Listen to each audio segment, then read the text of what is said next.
the heavy thud of the door latching shut. You look through the glass, and there they are, your keys, perfectly still on the driver's seat.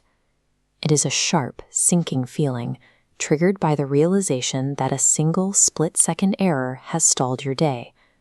This sudden rush of adrenaline creates a false sense of extreme urgency.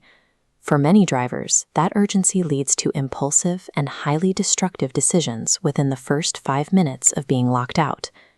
Before you react, your immediate objective is to pause and execute a strict, damage-free protocol to safely regain access to the vehicle.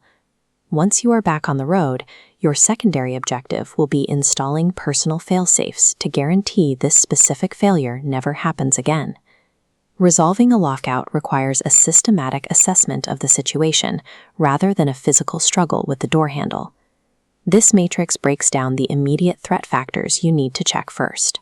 You are evaluating the ambient temperature, the security of your location, and whether there are any vulnerable occupants inside the vehicle.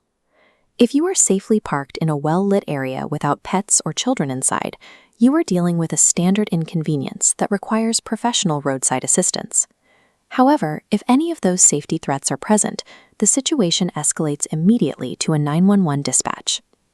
If you confirm you are safe, the next step is breaking the tunnel vision effect. When stressed, drivers tend to fixate solely on the locked driver's side door, automatically assuming every other access point is completely sealed. You need to establish a physical verification loop. Walk the perimeter of the car.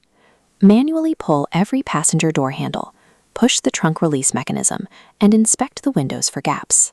Methodically verifying your environment and checking the physical perimeter prevents you from escalating a manageable situation into an emergency, saving both your time and local emergency resources. If all doors are truly locked, you might feel the urge to improvise an entry tool using a coat hanger, a shoelace, or a wooden wedge. This cutaway of a modern door panel shows exactly why that is a mistake. Modern vehicles utilize a delicate internal actuator network, a dense matrix of wiring, sensors, and thin lock rods that control your locking mechanisms and windows. Inserting a foreign object blindly into this panel rarely hits the lock. Instead, it leads to severed internal wiring, torn weather stripping, and completely disconnected lock rods.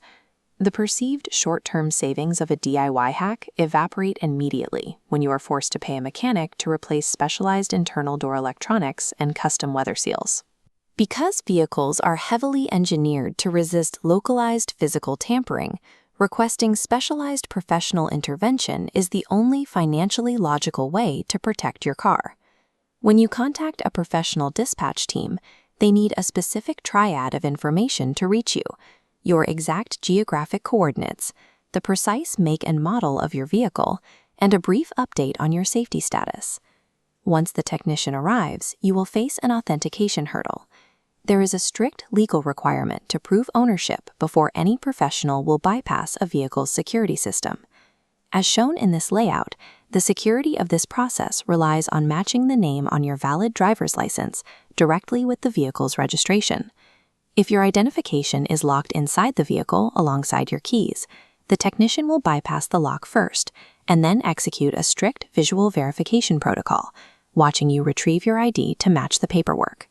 A professional recovery involves both specialized physical entry and a documented legal verification to ensure your property remains secure. Step 1 is complete. You have resolved the immediate crisis. Now we shift focus toward building a proactive system designed to ensure this never happens to you again. Your first physical redundancy is off-site key duplication. Have a spare key made and store it securely with a designated proxy, like a trusted family member or close friend. Next, apply a visual contrast strategy.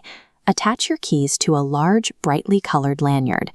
This breaks the visual blending effect that causes keys to vanish against dark car seats and center consoles. Build a physical fail-safe routine before you exit your car. Always physically tap your pocket or look at the keys in your hand before you push the lock button and shut the door. Finally, you must keep up with hardware maintenance. Regularly replacing your key fob power cells ensures you never face an unexpected proximity access failure, where a dying battery leaves you locked out. Layering these hardware backups with simple habits makes it significantly harder to accidentally leave your keys behind. A lockout is ultimately a failure of routine. By engineering better personal systems and relying on professional recovery when those systems fail, you transform what could be a major crisis into a minor, easily managed pause in your day.